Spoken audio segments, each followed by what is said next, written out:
What's going on, brothers and sisters? I'm going to talk about the two hardest things that Christians go through in order to actually follow God.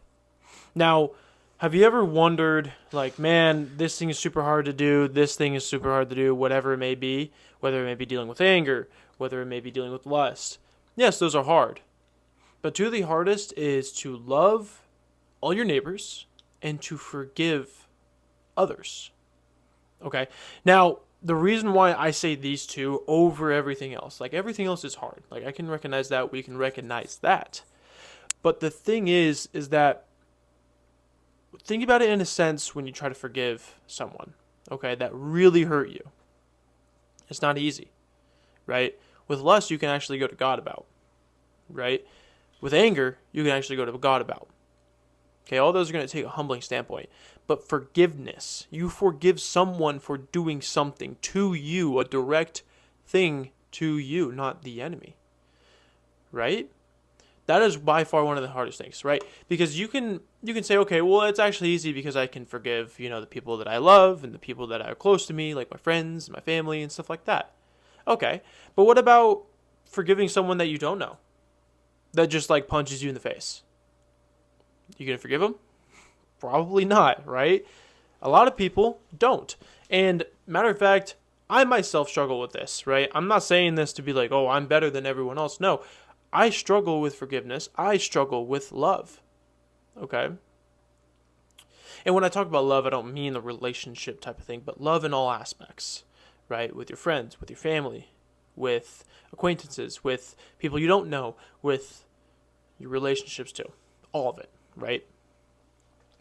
And the Greek word for love in there is agape. And it's all types of love, but committed love. Okay? Now back to forgiveness though. All right? Because this is a really crucial thing. Say someone punches you in the face, you're not going to forgive them, right? But what does Jesus call us to do? Forgive those who have done you wrong. Right? Even Jesus on the cross, he's dying. He's been beaten. He's been slashed. He's had to walk this cross up a mountain. And yet he's still on the cross as he's bleeding out. It says, Father, forgive them for what they do not know. That's pretty powerful stuff. After everything Jesus went through, he still said, please forgive them. He still wanted them to have salvation and them to not have the wrath of the 100 angels that easily could have gone down and struck them all. But it didn't. Okay? That's why it's so important to follow Christ. Okay? And to keep him on your mind. Because what I've noticed personally in my life is when I myself don't have Christ at the top of my mind, I start falling into the sinly desires, right? Into the fleshly desires. And I've also seen it with the people around me. When they don't have Jesus at the center of their mind, at the top of their mind, first thing in the morning, whatever, all those things start coming in. And that's the thing. That's one of the most crucial things as a Christian, and that's why it's so hard, is because you have to and you get to dedicate yourself to the Word and to God and to Jesus. Now, I know it's way easier said than done to just do it, right? Way easier, way easier. I could sit here and preach this all day. But then when I get off this camera, probably still have issues in my life that I still have to deal with. But what's important is actually voicing those things, right? Because if we don't speak, there's chaos going to arise. But if we do speak, then clarity happens, peace happens, joy happens, right? And so that's also part of forgiveness too, is talking to that person. I mean, clearly, if they don't want to talk to you, then fine. Let them live their life. But it's also communication as well. Okay? Now moving on with love. As I was saying, the love, agape, committed, devotional love towards one another. Okay? This doesn't have to be within a relationship. This can be within your family. This can be with friendships. This can be with, the random people that you see on the street. It's love. Okay? And God calls us to love thy neighbor as thyself. Okay, so if you don't love yourself, you can't love your neighbor. Okay? And so that's a really crucial thing to actually keep in mind. Because think about it. You can love your family members. You can love your friends. Right? And actually, one of the pastors on Sunday, he mentioned something. He was like, and it was really cool. I really liked that he actually mentioned this. He was like, now imagine it was a homosexual. Right? Imagine it was them. What if it was a transgender person? Are you still going to love them? Probably not. Right? Because it goes against your beliefs. What's up, y'all? I know, super random, but if you want to start rebuilding your body as the temple for God, then message me, either shoot a comment down below saying when, or message me on Instagram saying when, and I can get you a free workout plan so you can actually get started and get healthy. And that's the thing too. And it's not just with that, but it's also with people who maybe hurt your feelings, right? It's maybe people who really get under your skin. Are you still going to love them? Probably not. You're going to have a hard time doing that. But that's one of the hardest things to be able to do as a Christian, is to love everyone. Because Jesus did it, but he's Jesus. He's God. We're not God. But we can strive every single day, right? It's okay if you can't love someone right then and there. But what's not okay is having a lasting effect that's going to ruin potential relationships, current relationships, with the people around you. And a lot of the times what I also see too is like, well, I love this person, I'm just really mad. That's fine. But are you resentful right now? Is that the kind of mad that you are? Or are you allowing your feelings to process? Which one is it, right? Are you being resentful through the language that you say, through the actions that you do? Because that doesn't really portray love at all. But when you love someone, you're willing to set aside your emotions on what they do and just self-sacrifice yourself to love them, to show that, to feel that, right? And it's one of the hardest things, two of the hardest things to do as a Christian, because it goes against everything. Right? If someone else identifies a different way, we don't like that as humans, right? We find something completely different, we hate it, actually. And it confuses us, and confusion leads to anger. And that's just what happens.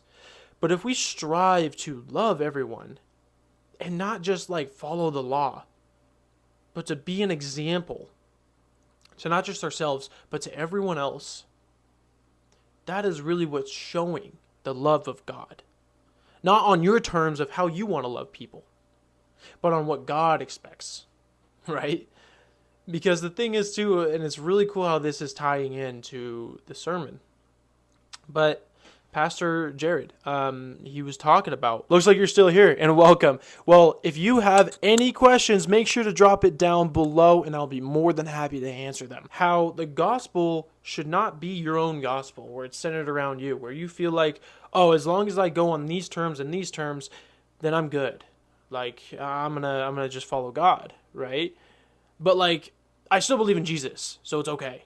No, that's not okay. Following Jesus is picking up your cross, as he says. And that's the suffering that you're going to go through. Not the exact same thing as Jesus, mentally, physically, spiritually, whatever it may be. Maybe not to the extent, but in a level, right? And that's also a really, really crucial thing that us as followers and whatever struggle with, is living on our own terms rather than living on God's terms. And I myself struggle with this too, right? I like to be right, okay? And I also like to have other people understand why I'm right. But that doesn't bring any fruition, right? It doesn't. Because I'm living on my own terms of saying, you know what, God, look, I'm right because of these things, because I looked up whatever and it confirms it. But yet, I don't come to a humble stance to come to an agreement or to an understanding. And that's one of the hardest things to do too. is to humble yourself in order to love and in order to forgive. It's hard. It is. But it's what needs to be spoken about. Because the thing is, people will always try to live on their own terms and then claim that they love God and claim that they follow God and claim that they studied the Bible and they know it front to back and they've read it a couple times and do these devotionals. But that's the exact thing that Pharisees were doing, was doing the actions rather than showing through faith, through emotions, through forgiveness, and through love of what God does in people's lives. And so that's why I really commend the people that went through a lot and then actually are the nicest people, but yet they still have a couple vices that they do. I actually like being around those people more than the average churchgoer that makes sure to go to church every Sunday and then reads their Bible once a night. Because more than likely, they're not going to portray that love and that forgiveness that Jesus showed, that Jesus wants us to have. And it's a common misconception that people, get twisted with in their minds. Same with myself. So we want to live on our own terms. And that if we do these actions, then we're good. But then we forget the very reason as to why we're called into the faith is to pick up the cross and do the things that God wants us to do rather than the things that we want to do on our own terms. And so I may challenge you. Next time someone makes you mad, next time someone has a different identity than you, next time someone just completely disagrees with you, try your best to portray the love and the forgiveness of God rather than focus on reading the Bible, which is really good. But don't just try to focus on the actions. Focus on the emotions and the relationships that you can have with people when you live according to God. I hope you guys enjoy this stuff. If you guys like this stuff, hit a subscribe just to have it reach out so this message can really speak to others. Okay, it's something important. All right. If you guys got any questions or takeaways, feel free to drop them, and I'm more than happy to reply. I hope you guys all have a great rest of your day. Peace.